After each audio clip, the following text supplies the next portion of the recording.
Hello, everybody. I am back, and our topic. Well, before I go into our topic for now, I suppose I should announce that the January 6th committee has voted to subpoena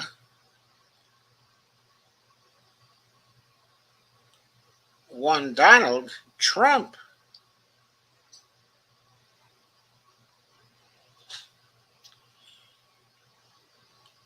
Which I guess I have to say I find amusing. I wonder what he's going to do about that. We shall see. We shall see. Won't we? So, uh, okay.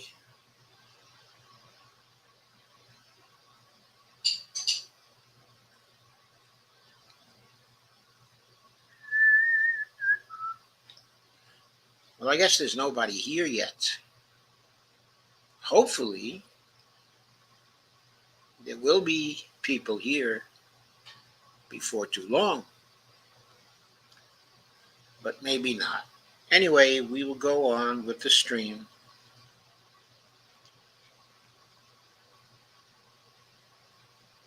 And provide a good stream anyway. So, our topic is stop the immediate threat to Social Security, Part 2. It is Part 2 because yesterday we did Part 1, but there was an immediate follow-up. Hi, Kay. How are you? Long time no see.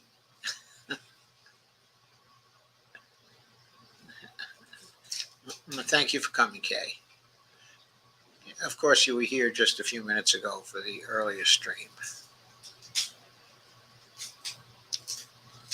So, there's been a little more action since then.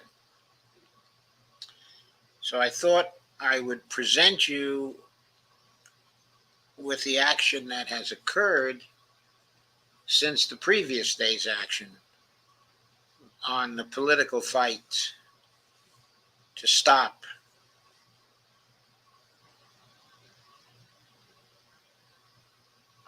the attack on Social Security. So here we go. Let me share the screen for this one.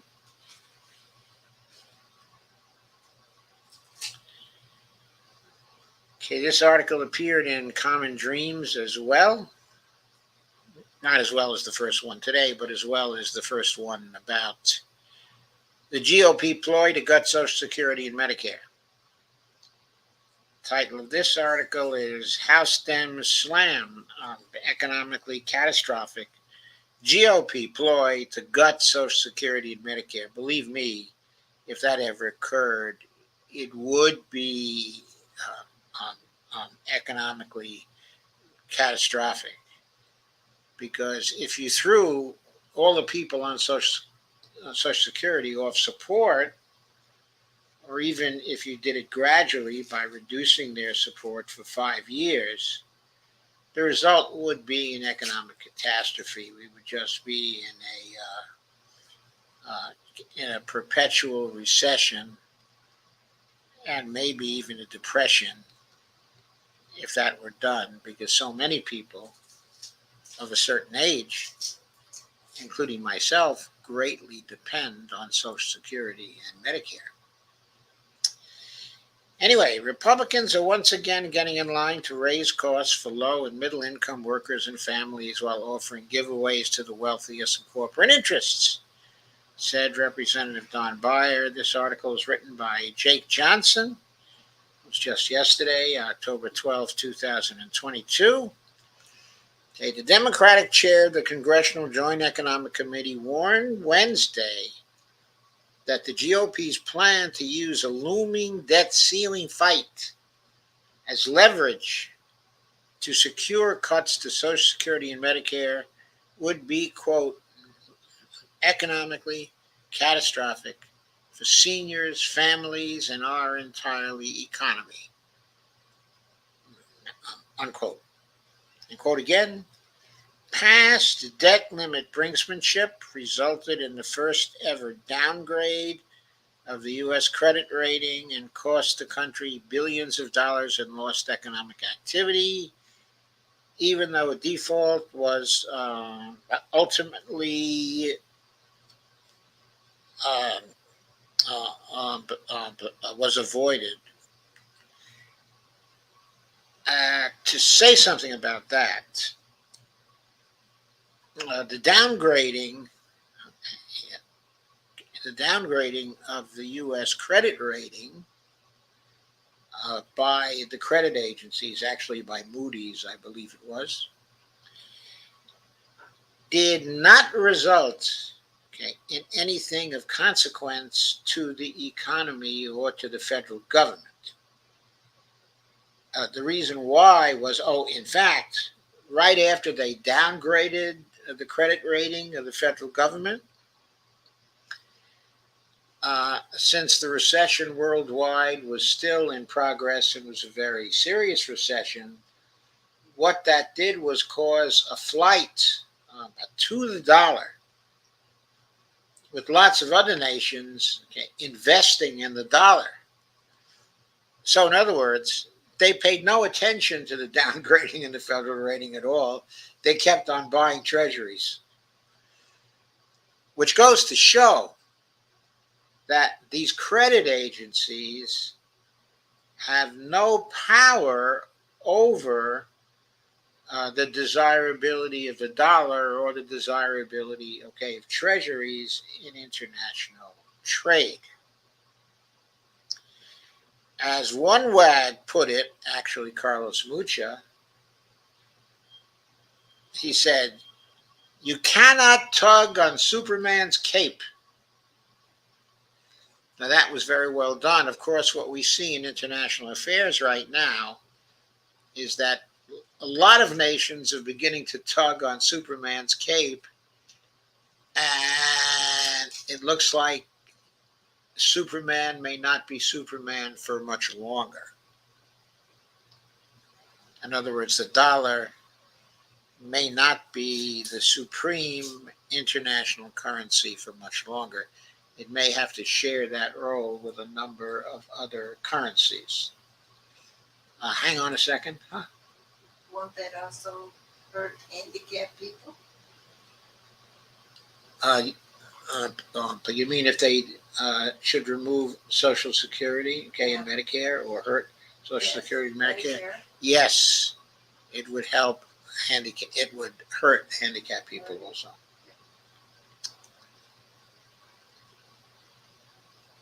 So, quote, past. Oh no, I'm sorry. I already said that.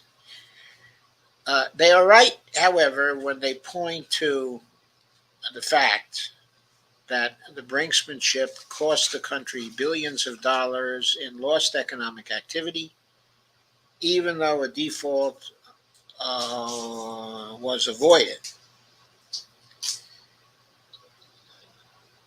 Uh, in fact, even though the default in certain cases was only a few days, it still cost billions in lost economic activity. Of course, there were a number of times when the brinksmanship, okay, was going on. Some were more costly than others, but all of them cost the country billions of dollars in lost economic activity. Anyway, Representative Don Beyer said this in a statement after several House Republicans outlined their intentions in interviews with Bloomberg government on Tuesday. And quote, this announcement comes after a previous proposal from the leader of the Senate Republicans campaign committee to sunset Social Security. Yes, they had a campaign committee to sunset Social Security, Medicare, and veterans benefits in 5 years. Here, Don Beyer was referring to Rick Scott's proposal. Rick Scott, of course, is the Republican senator from Florida, and Don Beyer was my old congressional representative when we lived in the Virginia 8th. We now live in the Virginia 10th, and Jennifer Wexton is our congressperson. Quote, Republicans are once again getting in line to raise costs for low and middle income workers and families while offering giveaways to the wealthiest and corporate interests. That's completely accurate. They are getting online for that. They're campaigning on that, on raising costs for low and middle income workers and families and offering giveaways to the wealthiest and corporate interests. That's just the truth. Quote, not only are these economically disastrous, that is, the debt ceiling fights, resulting in fewer jobs, slower economic growth, and higher household costs, they are morally reprehensible, the Virginia Democratic added. Several House Republicans vying for the chairpersonship of the Chamber's Budget Committee said to Bloomberg that they view a debt ceiling clash, which is expected early next year as the Treasury Department reaches its arbitrary borrowing limit, as an opportunity to pursue long-sought changes to Social Security and Medicare, including benefit cuts and an increase in the retirement age. So, these Republicans are coming out, okay, and they're saying this, that they're going to use the debt ceiling to coerce changes, extract changes from the Democrats. So they're giving you fair warning. If you vote them in across the United States so they have a majority in the House, they're going to extract changes in Social Security, okay, in Medicare. And even if the Democrats fight hard,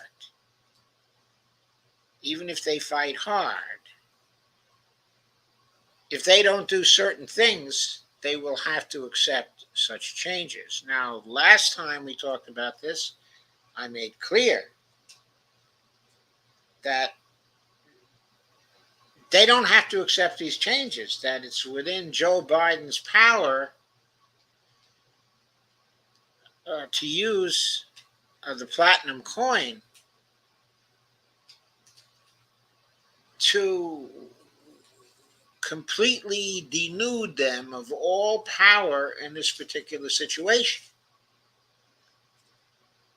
He could have minted a $100 trillion coin,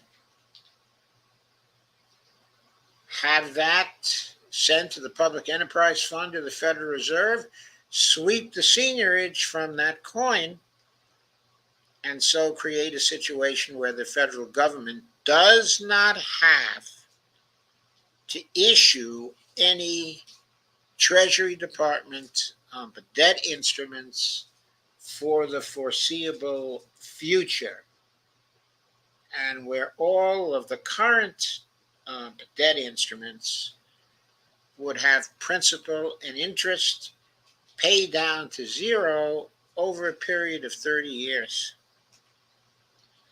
Quote, the debt limit is clearly one of those tools that a Republican-controlled Congress will use, said Representative Jason Smith, Republican from the Show Me State, specifically Missouri, who is currently the ranking member of the House Budget Committee.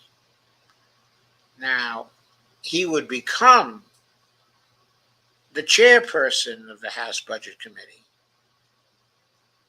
When you say he's the ranking member of the House Budget Committee, what you're saying is that he has the greatest seniority So he's in line to become the chairperson if the Republicans get in. Who's the chairperson now? It's John Yarmouth. Yes, the congressperson who knows MMT.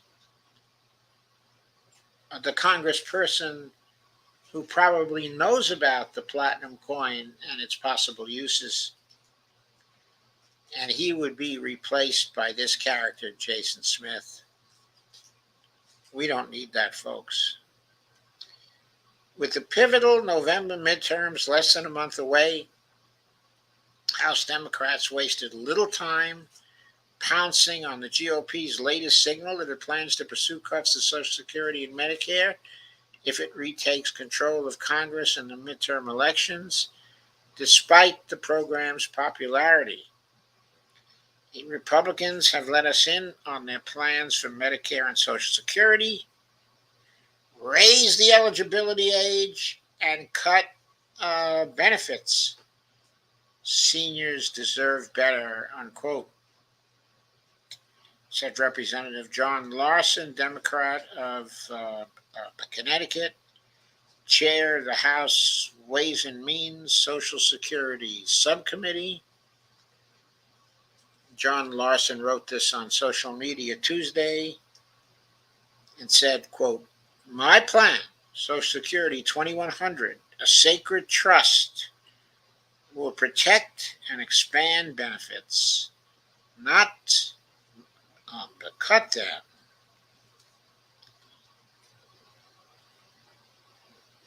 And the House Budget Committee tweeted, FYI, the reason we keep saying Republicans want to cut Social Security and Medicare is because they keep saying they want to cut Social Security and Medicare. And then there's a picture of one of the congresspeople who wants to cut Social Security, and Medicare. And right under the caption of this photo,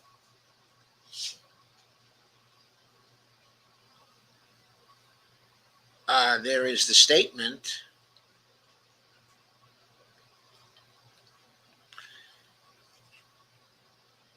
spending entitlement spending cap plans linked by GOP to debt limit deal. Social Security and Medicare eligibility changes, spending caps, and safety net work requirements are among the top priorities for key House members, key Republican House members, that is.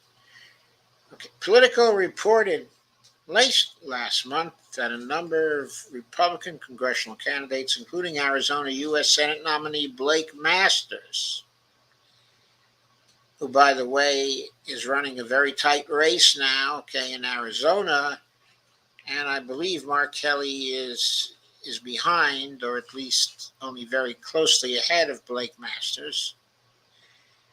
And New Hampshire U.S. Senate hopeful Don Bolduc have voiced support for cutting or privatizing Social Security and Medicare on the campaign trail in recent weeks. Don Bolduc is running against Senator Maggie Hassan, who deserves to be in a tight race because she's a terrible senator. Okay, nevertheless, she would not put Social Security on the chopping block. So if you care about Social Security, she's still preferable to Mr. Bolduc. Quote, "The privatization is hugely important," unquote, said Don Bolduc of Medicare and Medicaid during an August town hall. Quote, "Getting government out of it, getting government money with strings attached out of it," Boy, what does that say to you? If the strings are not attached to it, then the private sector is going to run rampant with the Social Security trust funds. First of all, those funds will become not merely accounting records, but real funds that will be grabbed by private interests so they can play games, basically monopoly games, with that money, extracting very substantial profits for themselves. That's what this game is about. That's what Mr. Bolduc wants. The official policy agenda of House Republicans also leaves the door open to Medicare and Social Security cuts and privatization, as Common Dreams reported last month.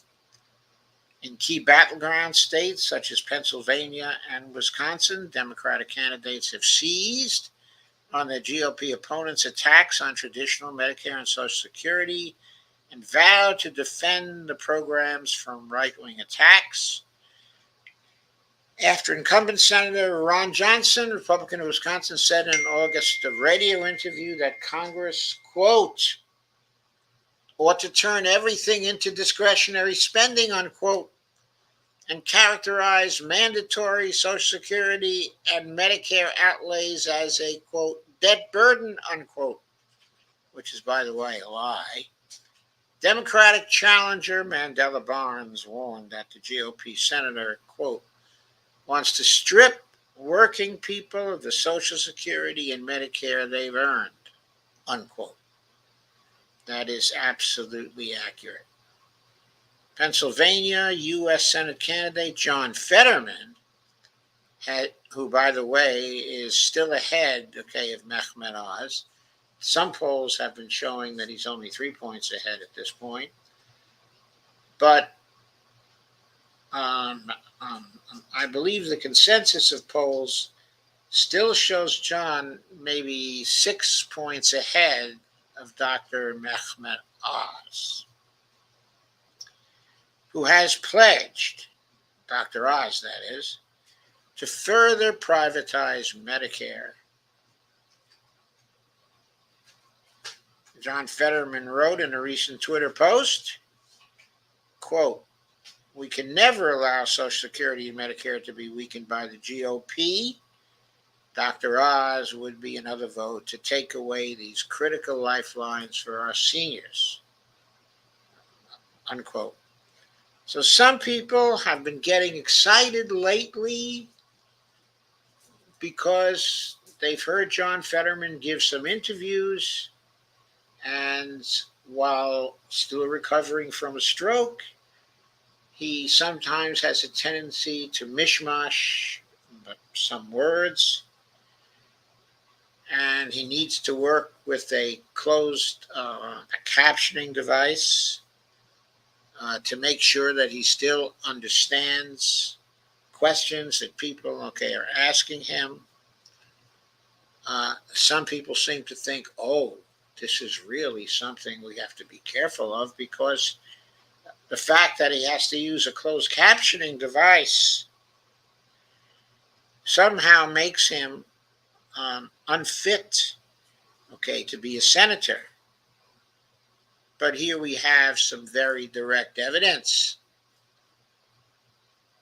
specifically the one who is unfit to be a senator is the one who has pledged to further privatize Medicare. He's the one who is unfit.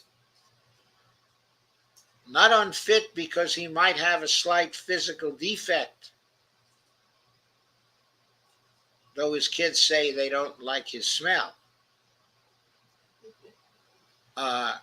It's still the case that the reason why he's unfit is because he would privatize both Social Security and Medicare. And he would privatize everything in sight, so he and people like him could profit off the privatization.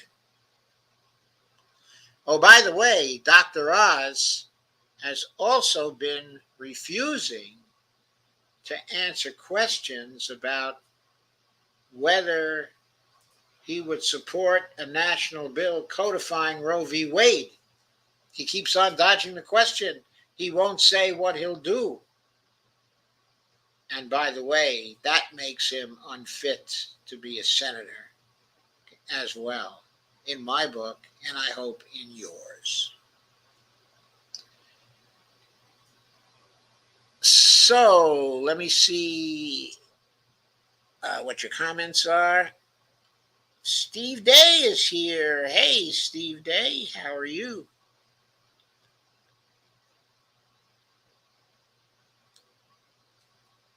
In fact, Steve Wolfbrandt is also here. I knew that Kay was here earlier. Amber Lee is here and says hello, popping in on a work break. Hi, Amber. Great to see you. And Steve Wolfbrandt says, hello, Amber Lee. I'm out sick with severe food poisoning. Oh, God, Steve, what'd you eat?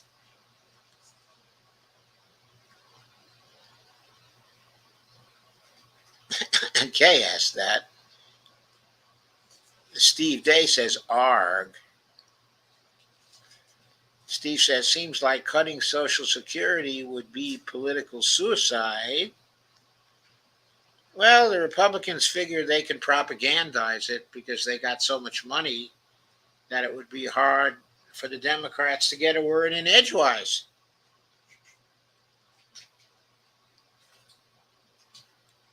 It might not be political suicide. All kinds of lies can be told. And whether the Republicans can be held accountable for those lies is always questionable. At least that's what the Republicans are counting on. Steve says, Kay, bad tuna salad from Vaughn's Deli. Well, that was good, Steve. I'm glad you said that. Amberly says, so other people would avoid that tuna salad.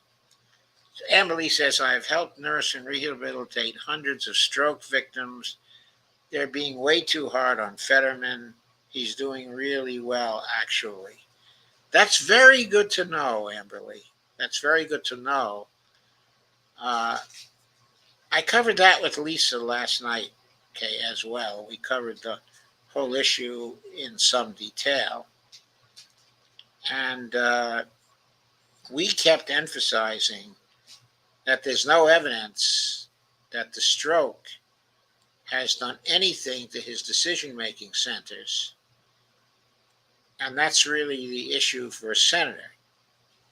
What kinds of decisions is he likely to make, and how well does he make decisions? There's no evidence that John's ability to do that has been impaired at all.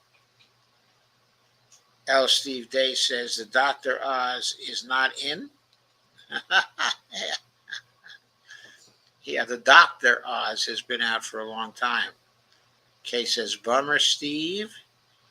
Amberly says, I've only had food poisoning once when I was 18, and it was absolutely horrific. I'm so sorry, Steve. Once Bonnie had some food poisoning, and we had to go to the hospital. Okay. I'm not going to go through the whole story of it, but they sent us a gigantic bill for the whole thing afterwards. And we got into a legal struggle with them, which they lost because they had no data to back up their charges. So that was an interesting experience. But yes, food poisoning is pretty horrible. No question about that. Steve says, thank you. Okay, you will see us once more today. We are coming on again at 9 p.m. And we're coming on with Empowering the Democracy, Dump the Corruption, Part 1, which is our continuation of the Dump the Incumbent show that used to appear on KRTD Media. We will have Ezra with us once again, and hopefully Lisa will be there.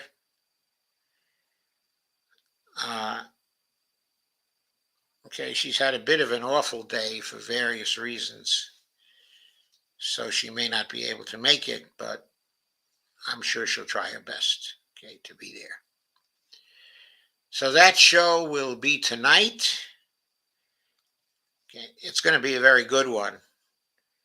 Okay, it's going to be on how things are going with the current midterms. It's going to be a big picture show, and we're going to learn about the places where the big money is going in and where it's maybe swinging races somewhat. Of course, it seems to be swinging races a bit in Pennsylvania, because Oz has had all manner of ads on how Fetterman is soft on crime. And there has been a little bit of a movement in the polls where John has gone down from a double-digit lead to something like a 6-point lead now. And probably that has something to do with all the money that's been spent on his being soft on crime, which, of course, he's not, as I said earlier today in another show. What does that even mean? Soft on crime, soft on communism, soft on, I'm soft on whatever. It's a slogan. It's not a case. Okay, it's not a real complaint. When you ask people to expand on what they mean by that, they either don't know, or they say a number of things that are not true, or they say a number of things that, when queried about it, John Fetterman can easily explain. So thank you, Kay. Okay, I do hope to see you later, and everybody else, okay, as well. So that's all for now. I'll be here again at 9. Thanks.